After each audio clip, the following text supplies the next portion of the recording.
Hello everyone, welcome you all in this session. Myself, Assistant Professor Vipul Gupta from LJ School of Law. So today we'll discuss on the subject of law of contract, and the topic of discussion is obligation of parties to perform the contract. We were discussing about the performance of contract in the previous session. We have discussed about the performance of contract, the concept of performance of contract, section 37 of the act. Now we'll see the obligation of the parties to perform of the contract. Now we'll see section 38 of the act, which says that which actually mandates that tender of performance that we have discussed, tender of performance in my last session, that is attempted performance. It says that tender performance should be necessarily made at time and place.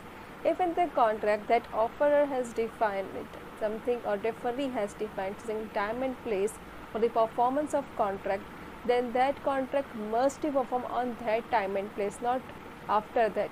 So if there is definite time to perform the contract, then the contract must be performed on the same date.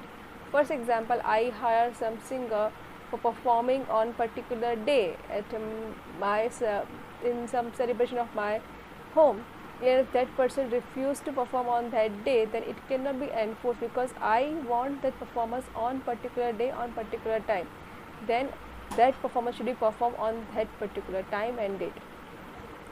So court discussed that performance of time and place in the case of PLSARS Sapati Chetty versus Krishna Iyer. In this case, the court says that if there is a prescribed time and place defined in the contract, and the performer, then the same performance done by the promisor on the same time and date, then he is discharged from his performance because he had performed on the day and the same date and time. Now we'll see section 40 of the act. The act defines that by whom the contract must be performed. So if there is a defined provision that contract must be performed by the promisor, then that act should be performed by promisor himself. For example, I make a contract with a painter that you should paint a picture for my house, only you can do it. Then no other co-workers of his can paint a picture for me. So here I specifically said that I want performance from that particular person or from the promisor himself, then only promisor himself has to perform the promise. But if that person dies, then what happened? Of course, personal skills cannot be enforced, but if A needs to pay certain amount of money to B, and B says only you have to pay me the money personally, but if A dies, then in this situation, the legal representative of A has to be authorized any person, and that person has to pay certain that amounts to B, which A needs to pay to B. So here, if this can be performed even after the death of the person. So now we'll see section 41, which says that effect of accepting the performance by third party. So we have seen in previous that when you specify the person's name, that person only perform by promise. Here it says that even the performance can be performed by third person if it agrees by the promisee. So it says that section 41 of the Contract Act, that effect of acceptance of performance of parties by the third person. So if promisee agrees that certain function can be performed by third person, then it can be performed by third person. But here there should be a consent from the promisee. If he is not consented to that, then the promisor cannot authorize anyone for performing the act. So if I agrees to the constructor that he can appoint any other person for constructing my house or some kind of architecture for my house, then third person can perform the contract. But if I refuse to accept his offer that if third person can architect my house, then he cannot perform the said function. So here, if or even empowers if or give provisions where even the function can be accepted by third person.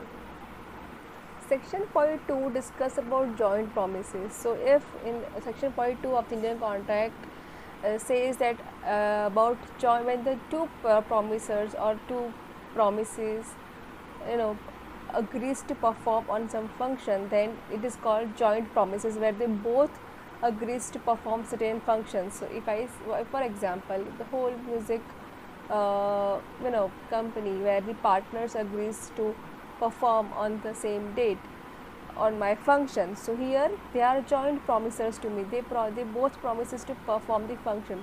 So if one person denies or one person cannot able to come, then second, as a legal representative of that person has to perform the function. So if in the joint promisers, if one promiser could not perform the function, the second promiser has to perform the function of on his behalf, because they both are joint promisers.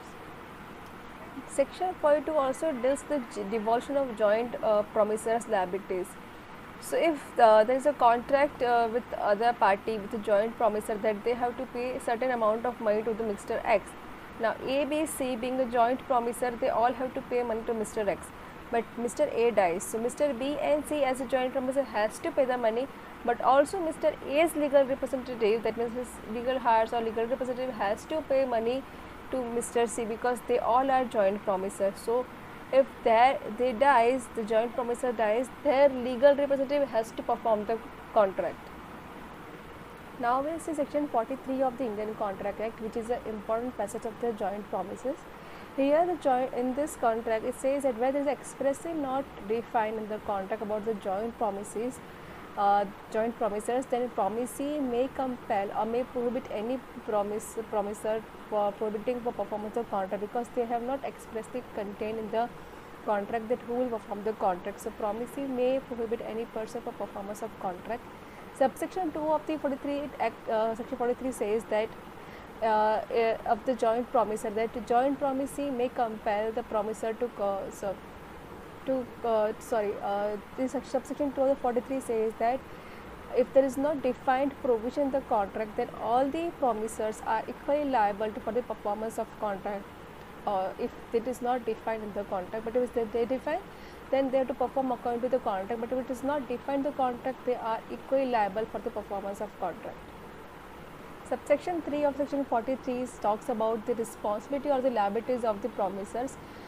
Here, as we discussed earlier, they all are liable for the promises made by any of them. So if any promise made by the promiser and that promiser failed, then the other promiser has to pay the liability of that promiser. For example, A, B, C promises C to pay rupees 3000. If they fail, then D, who was also joint promiser with them, has to pay rupees to Mr.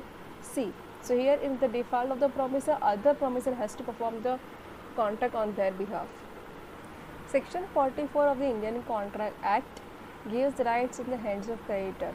And according to this section, creditor can release any of the promiser from his liabilities. If there are several promisers and the creditor has to take money from the promisers, he wished to release any of the promiser from his liability, but creditor has to release any person.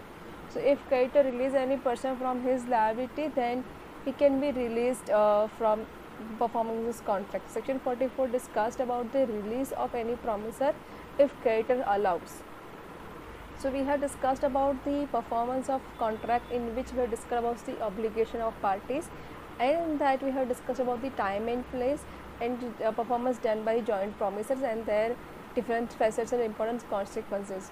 So this is about the obligation of parties in part of performance of contract, and we discuss about section 38, 40, 41 and 42, which discuss about the performance of contract by joint promisees and proper time and date and place. Thank you.